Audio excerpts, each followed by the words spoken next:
SA. Chandrasekhar அவர்கள் ஒரு மிகச்சிறந்த பெரிய டைரக்டர். அவர்கள் நிறைய பாட்டு நானும் பாட்டிருக்கேன் சாரோட ஃபிலிம்ஸில்.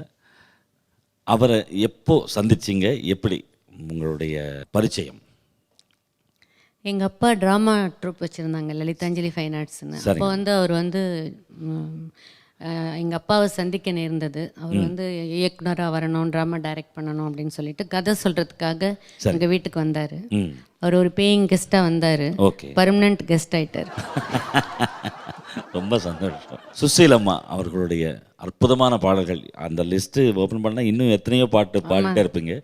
அடுத்த ஒரு பாடகி அப்படின்னா யாரை பாட்டு நீங்கள் விரும்பி கேட்பீங்க? சித்ரம்மா.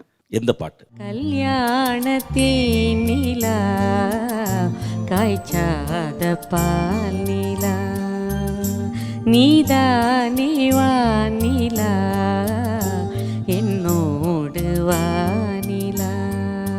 அதாவது இன்ஸ்ட்ருமெண்ட்ஸ் ஒன்றுமே இல்லாமல் நம்ம இசை ஞானி அவர்களுடைய பாட்டு தனியாக பாடினா கூட அந்த மெலோடி அப்படியே மனசில் நிற்கும். அது போன்ற அற்புதமான கம்போசிஷன்ஸ் இதெல்லாம். அந்த வரிசையிலே பார்க்கும் பொழுது அடுத்த பாடகியாக உங்கள் மனசில் நிலைத்து நிற்கிற பாடகி குரல் யாரோட குரல்? எல்லாரும் ஈஸ்வரி அம்மா. ஈஸ்வரி அம்மா டெஃபினட்டாக அவங்க ஏதோ ஒரு டைமென்ஷனில் நம்ம மனசில் இருப்பாங்க கண்டிப்பாக. காதோடுதான் நான் பாடுவேன், மனதோடுதான் நான் பேசுவேன், விழியோடுதான் விளையாடுவேன், உன்மடி மீதுதான் கண்மூடுவேன், காதோடுதான் நான் பாடுவேன். வளர்ந்தாலும் நான் இன்னும் சிறு பிள்ளைதான், நான் அறிந்தாலும் அது கூட நீ சொல்லித்தான்.